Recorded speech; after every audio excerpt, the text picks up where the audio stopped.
what would make this better? When you think it can't get any better, it probably can. At least on this side of heaven, it could probably get better. There's a corollary to that question, and that is, what would make this worse? This is especially helpful when you're having a bad day. For example, if you've bought a 1999 Volkswagen Cabrio in Philadelphia and you're trying to drive it back to Texas, and the alternator blows in LaGrange, Kentucky, and it's the Saturday before Labor Day, and it's about 11:15 in the morning, so you know the places are going to start closing at noon, and I'm coming out of there, and I just figured out it's not the battery, it's the alternator, and I'm thinking, oh, this is awful. I'm going to be stuck in LaGrange, Kentucky and then I started thinking in terms of, well, what would make this worse? Somehow that came to me, and I said, well, it could have happened 5 miles earlier, and I wouldn't be in LaGrange, Kentucky, which, when you consider the middle of the interstate, LaGrange, Kentucky is the Crystal City. I mean, compared to where they have giant cups of Diet Coke you can buy there and things like that. And it's not raining, and among other things, I was thinking to myself, you know what, if I can find an alternator, I actually have a credit card in my wallet where I can actually get an alternator for a 1999 Volkswagen Cabrio. As I started walking through this little town in Kentucky, I started feeling pretty lucky that I was stuck in LaGrange, Kentucky. And that seemed to help me when I walked into Advance Auto Parts, because when you have that kind of happy attitude of, man, this is a mess, but you're smiling when you say it, the response is, yeah, that's true.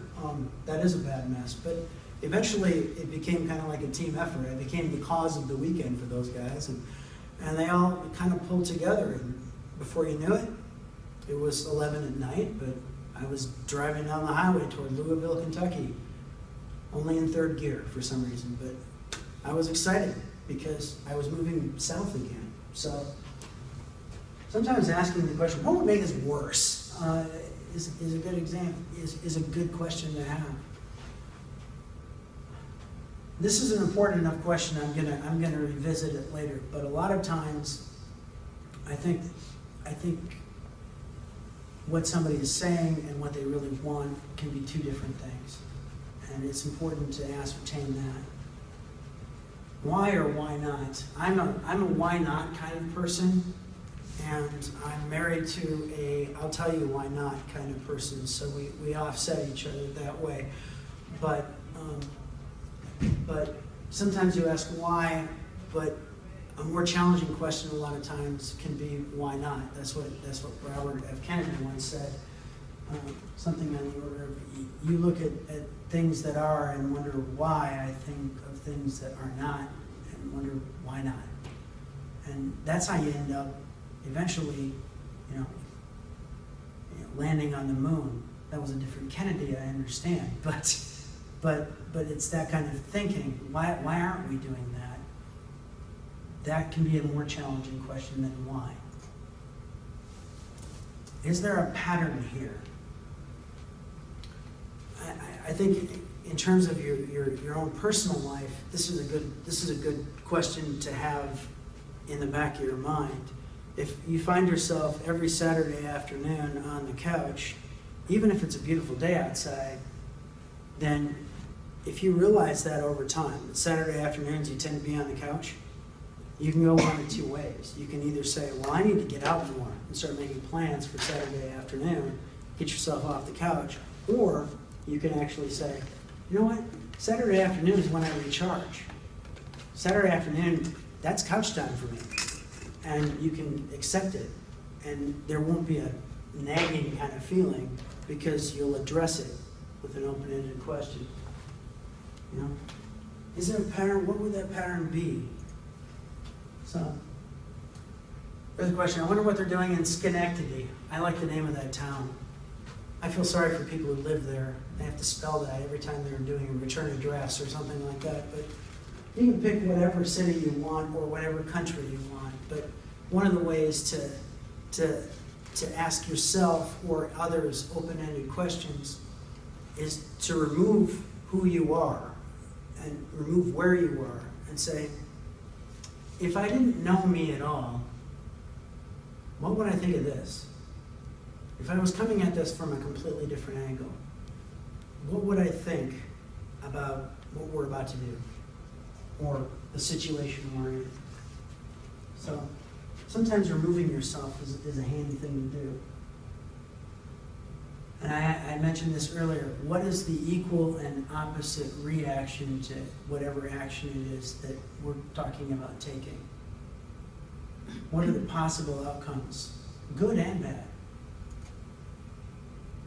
And then, if we really committed to whatever it was, what would that look like? What would we do differently, and how would we make that happen? And the idea, if I start with the idea of, I think that I can fly, okay?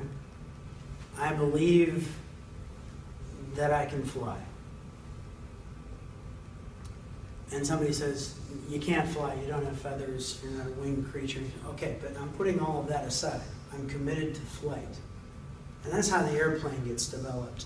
That's how, in this day and age, it's not about inventing the airplane, but it's about getting the money for the airline ticket or the airplane or the hang gliding lessons. Because what's important to me is I have committed that I can fly. That means I need to get myself in the air. Right? So if that's my value, if that's the one that and I get to pick, if that's what I'm going to pick, how do I make that happen?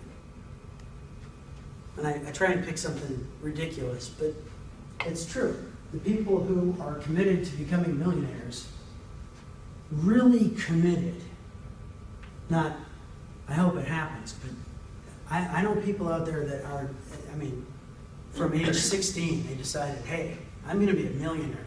I don't know how yet, but I'm going to be a millionaire. I got a brother-in-law like that, and